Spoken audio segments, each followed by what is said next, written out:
Ladies and gentlemen, say, when a person lifts their heart and utters the words, God, please make my life useful, restful, peaceful, and fruitful. They are not simply reciting a prayer. They are setting an intention that carries spiritual weight and creative power. Intention is not a casual wish or fleeting desire. It is the inner compass that directs thought, energy, and action.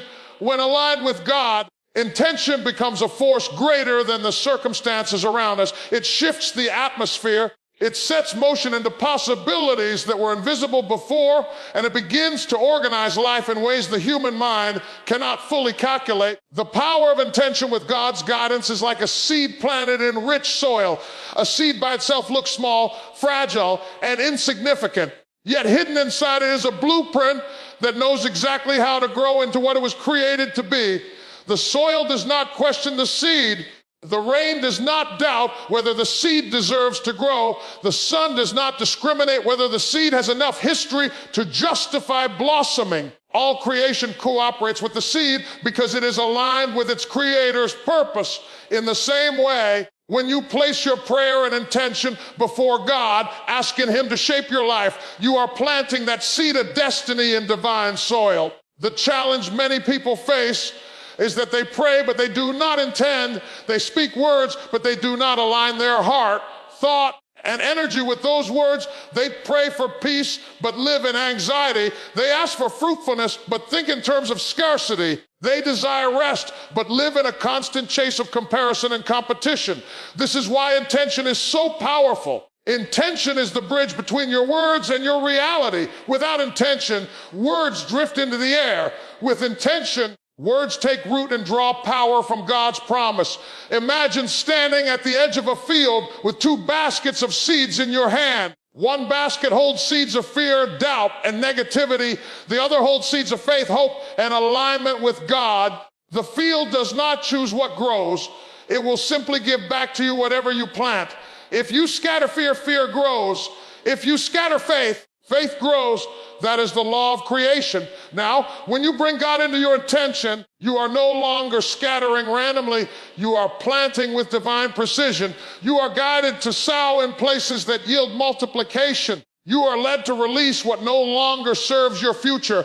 You begin to sense what to focus on, what to let go of, and where to direct your energy. When you pray, God, please make my life useful, you are not just asking for a personal blessing. You are asking to be positioned as a vessel for others. Usefulness is the highest form of purpose because it connects your existence to something beyond yourself. When God guides your intention, he aligns your usefulness with his design. Opportunities will show up where you can serve, not because they make you comfortable, but because they make you impactful. You might find that someone in despair needs your encouragement, or a door opens where your talent meets a greater demand. These are not coincidences. They are alignments born from intention under God's direction. Restfulness, when set as an intention, is not the absence of effort, but the presence of inner order. Many people strive endlessly, believe in more effort equals more success, but without God's guidance, their effort becomes scattered and exhausting. Restful intention creates balance. It whispers to your spirit that you can move forward without burning out, that you can achieve without losing your soul, and that your worth is not tied to endless motion. God's guidance in this intention will steer you away from chaos and toward clarity. You will notice that certain things that once drained you will no longer demand your attention. You will feel permission to say no where once you said yes out of fear. Rest becomes a shield, not a weakness. Peace is perhaps one of the most misunderstood treasures. People think peace is what happens when there is no conflict, but peace is what happens when conflict no longer controls your spirit. Setting in an intention for peace with God's guidance creates a stability that nothing external can overthrow. The world can shake, voices can rise, storms can rage, but your inner sanctuary remains calm. When you walk in peace, you are not distracted by every noise or provoked by every opposition. You act from clarity, not reaction. That peace allows you to make decisions that shape your destiny with wisdom instead of impulse. Fruitfulness is the natural outcome of a life lived in alignment with God's intention. When your prayer becomes your posture, Fruit begins to appear in your relationships, your work, your health, and your spirit. Fruitfulness is not about accumulation. It is about multiplication. It is the evidence that your life is not barren but productive, that what you touch prospers because you are connected to the source of all increase. And this fruit is not for you alone. It nourishes others, inspires others, and continues to multiply long after you have planted it. The union of intention and divine guidance reshapes the way you see yourself and the world around you. You begin to understand that life is not random, it is responsive. It listens to what you consistently intend, what you truly believe, and what you align with God. Every moment becomes a seed, every thought becomes water, and every action becomes sunlight. What you feed grows, what you neglect withers, and what you place in God's hands flourishes beyond imagination. Every destiny carries potential, but not every destiny is fulfilled because too often people allow negative feelings to become permanent residents in their mind and heart. Negative feelings are like shadows. They follow closely, they distort perspective, and if left unchecked, they block the light of possibility. Resentment whispers that the past has already defined you. Fear tells you the future is too risky to step into. Doubt paralyzes your faith before it even has a chance to grow. Anger keeps you chained to what someone else did to you, replaying it until it eats away at your energy. These feelings are powerful, but they are not permanent unless you allow them to be. The moment you decide to rise above them, something inside begins to shift and the path toward destiny clears. Overcoming negative feelings is not about pretending they don't exist. Denial is not deliverance. Overcoming begins with recognition. You must become aware of what is holding you back. Some people carry bitterness so long they confuse it with their personality. Others rehearse insecurity until it sounds like truth. The first step to freedom is honesty. You cannot heal what you refuse to acknowledge. When you shine light on a negative feeling, you take away its power to hide in the dark corners of your mind. Once you recognize these feelings, the next step is understanding that they are not masters, they are signals. Fear signals that you are about to grow. Doubt signals that faith is required. Anger signals that something within you needs resolution. These feelings are not designed to control you. They are indicators calling for a higher response. When you shift perspective, what once held you hostage becomes a very trigger that leads you into transformation. Think of a person carrying a heavy bag filled with stones. Each stone represents a negative feeling. One stone of resentment, one of envy, one of insecurity, one of shame. With every step, the weight increases. The journey toward destiny feels impossible, not because the path is blocked, but because the load is unbearable. The truth is the bag is self-carried. You can decide to put it down. Overcoming negative feelings is the process of unpacking one stone at a time, laying it at God's feet, and choosing to walk lighter. Every stone removed increases speed, vision, and strength for the journey ahead. When you overcome resentment, you free yourself from living in yesterday. Resentment is the belief that replaying an injury will somehow balance the scales. But the reality is, it keeps you tethered to the very pain you want to escape. Forgiveness is the release valve. Forgiveness does not mean you approve of what happened. It means you refuse to let it poison your future. When you forgive, you cut the cord that ties you to that event, and suddenly your destiny is not defined by injury, but by healing. Overcoming fear is equally vital. Fear is the imagination turned against you. It paints vivid pictures of failure, rejection, and loss, convincing you that stepping forward is too dangerous. But when you bring faith into the equation, fear loses its authority. Faith does not remove risk. It gives you courage to step through it. Every breakthrough you seek is on the other side of fear. The moment you act in spite of fear, your destiny expands, and the chains that once felt unbreakable fall to the ground. Doubt is a quieter enemy, but often more destructive. It whispers in subtle tones, making you question your worth, your calling, your ability. Doubt delays action, and delayed action is stolen opportunity. To overcome doubt, you must anchor yourself in truth. Remind yourself daily that you are created with intention, designed with purpose, and equipped with the capacity to succeed. When God places a vision in your heart, Doubt has no legitimate evidence. The moment you replace doubt with trust, the path ahead becomes clear and destiny starts to manifest. Anger is another trap. It feels empowering at first. It fuels energy. It gives a sense of control. But anger burns quickly and leaves ashes behind. Living in anger consumes energy meant for building, creating, and loving. Overcoming anger means channeling that fire into productive direction. Instead of burning bridges, you use that energy to build them. Instead of exploding in destruction, you harness that power to pursue justice, healing, and growth. Destiny is never reached through rage. It is reached through resilience. Negative feelings also attract more negativity. A mind steeped in bitterness begins to see betrayal everywhere. A heart filled with fear interprets every opportunity as a threat. A spirit trapped in shame expects rejection in every relationship.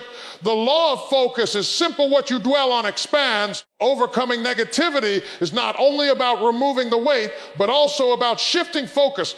When you intentionally focus on gratitude, hope, and possibility, the energy of your life changes. You begin to attract the people, opportunities, and ideas that align with your destiny. Your destiny is not a straight path. It is shaped by choices, habits, and attitudes. Every time you overcome a negative feeling, you take back authority over your life. You stop being a victim of emotions and start becoming the architect of your future. The breakthrough you desire is not locked behind an external barrier, but within the decision to rise above inner resistance. This is why transformation begins inside before it ever shows outside. A renewed heart leads to a renewed destiny. A disciplined mind leads to a focused journey. A healed spirit leads to a fruitful life. Rest and peace are often misunderstood in a world that glorifies constant motion, endless striving, and relentless competition. Many people think that if they slow down, if they rest, or if they cultivate peace, they will fall behind, miss opportunities, or lose relevance. Yet the truth is the opposite. Rest is not idleness, and peace is not weakness.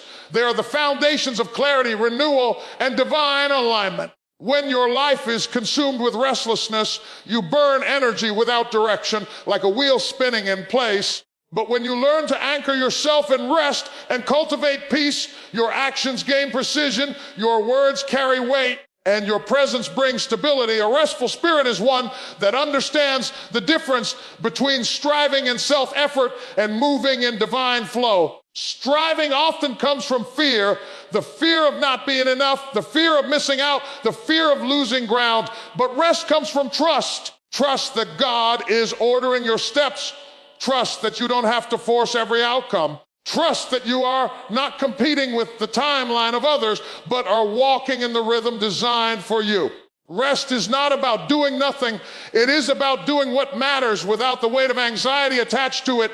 Peace is a companion of rest. Peace is not simply the absence of noise or conflict. It is the ability to remain steady even when noise and conflict surround you. Imagine standing in the middle of a storm with rain pounding and winds howling, yet inside your spirit there is stillness. That is true peace. It does not come from circumstances. It comes from alignment. Peace is a decision. It is the discipline of not allowing external chaos to dictate internal condition.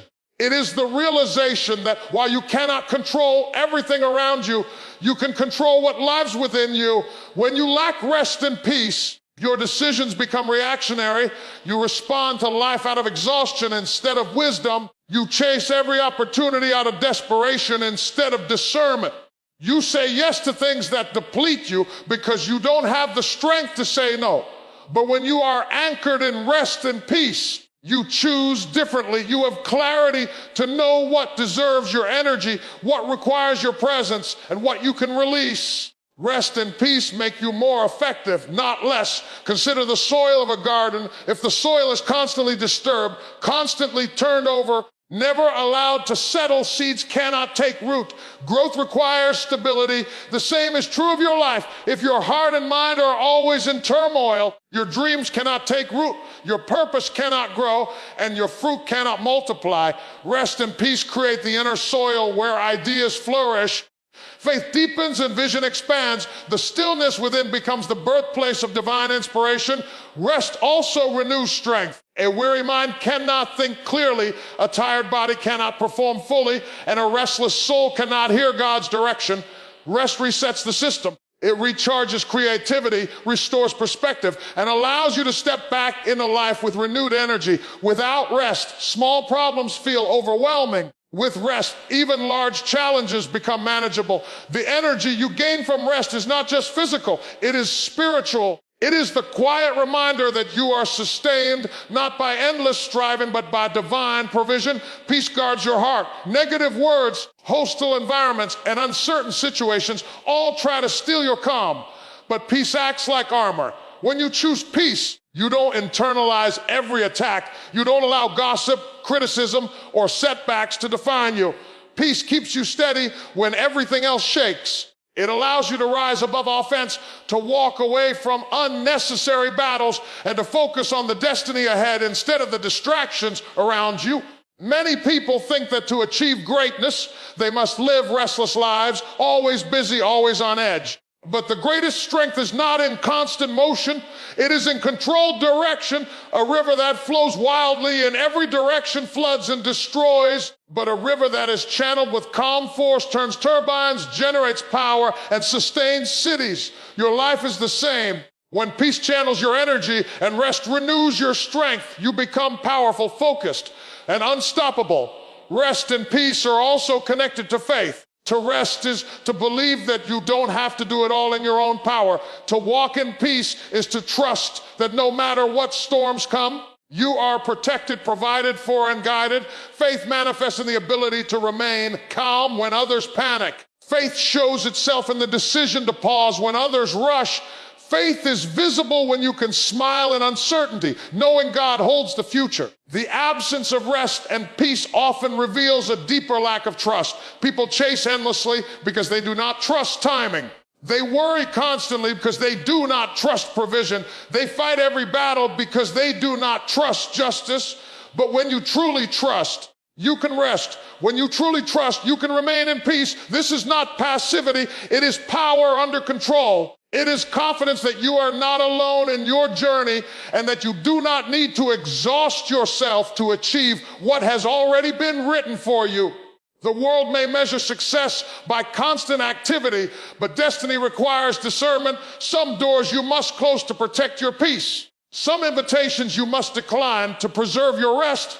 Some voices you must ignore to guard your focus. Rest and peace give you the clarity to know which ones they are. Without them, you will spend energy on battles that are not yours, opportunities that are distractions, and relationships that drain instead of build. Usefulness is one of the deepest desires of the human soul. At the core of every person is the longing to matter, to contribute, to make a difference beyond their own survival. When you ask God to make your life useful, you are asking Him to direct your gifts, your time, and your energy toward purposes that extend beyond self-interest. Usefulness is not measured in how much you acquire, but in how much you impact. A person can have wealth, recognition, and power, yet still live an empty life if they have not been useful to others. On the other hand, someone with fewer resources but a heart of service can live a fruitful life that continues to influence generations. Usefulness flows from discovering what is inside you and releasing it to serve the world. Each person carries unique talents, experiences, and insights that no one else can replicate. Too many people bury what they have because they compare themselves to others or fear rejection. They think usefulness belongs only to those with platforms, positions, or prestige. Yet the truth is usefulness can show up in everyday places. A kind word to a stranger, a helping hand to someone in need, encouragement to a friend who feels like giving up. Usefulness is not about scale, it is about sincerity. What you do with a genuine heart may seem small in your eyes, but can ripple outward in ways you will never see. The connection between usefulness and fruitfulness is inseparable. A tree is not fruitful for itself. It bears fruit to feed others. In the same way, your usefulness becomes a channel through which fruit is produced in your life. The fruit of your labor, the fruit of your love, the fruit of your wisdom. All of these are multiplied when you focus on serving others. You cannot be fruitful while being self-centered, because fruit by nature is meant to be shared. The more useful you become, the more your life multiplies beyond your personal reach. Sometimes usefulness is forged through struggle. Many of the qualities that make a person impactful, compassion, patience, resilience, are born in seasons of pain. When you overcome hardship, you gain credibility to help others through theirs. When you endure loss, you develop empathy that cannot be taught in comfort. Your scars become lessons that someone else needs to see to believe they too can heal. Usefulness is often hidden in the very areas where you once felt broken. What you thought disqualified you may be the exact thing God uses to qualify you to serve someone else. Usefulness also requires willingness. Some people wait for perfect circumstances before they act, but usefulness is about showing up where you are with what you have. The boy with 5 loaves and 2 fish in the biblical story did not have enough to feed thousands, but in the hands of God, his offering multiplied. The lesson is that usefulness is not about abundance of resources, but about availability. When you place what you have into divine hands, it expands beyond limitation. A small act of usefulness, when guided by God, becomes a testimony of multiplication. To be useful, you must also resist the trap of selfish ambition. There is nothing wrong with pursuing excellence, achievement, or advancement, but when those pursuits are detached from service, they lead to emptiness. Many chase success but neglect significance. Success is what you achieve for yourself. Significance is what you contribute to others. True fruitfulness comes when you balance both, growing personally while uplifting those around you. The higher you rise, the greater your opportunity to pull others upward. Usefulness demands courage because serving others often requires stepping outside comfort zones. It may require you to give time when it is inconvenient, to speak truth when it is unpopular, or to sacrifice when it is easier to remain silent. Yet every act of courage increases your impact. History remembers not only those who achieved great things, but also those who served with great sacrifice. Your destiny expands when your usefulness outweighs your comfort. One of the most fulfilling aspects of usefulness is legacy. Fruitfulness is not just about what happens during your lifetime. It is about what continues after you are gone. A teacher who pours wisdom into students, a parent who instills values into children, a leader who empowers their community. All of these acts of usefulness create fruit that lasts beyond a single generation. Legacy is usefulness multiplied through time. You may never see the full extent of your influence, but it continues through the lives you touched. Usefulness is also tied to alignment with purpose. When you try to live outside your design, you feel drained, restless, and ineffective. But when you operate in the gifts God placed inside you, usefulness feels natural. A singer feels alive when they sing. A healer feels complete when they comfort. A builder feels fulfilled when they create. Purpose and usefulness are twins. When you walk in one, the other follows. Fruitfulness then becomes inevitable because you are functioning the way you were designed to function. Every act of usefulness sows a seed. Seeds of encouragement, kindness, wisdom, and service all produce harvest in due season. Sometimes you see the harvest quickly, other times it takes years, but no useful act is wasted, even when it seems unnoticed. It plants something in the heart of another. Seeds do not ask for recognition. They simply do their work underground until the time is right for fruit to appear. The same is true of your usefulness. What you sow today may become the fruit that sustains someone long after you are gone.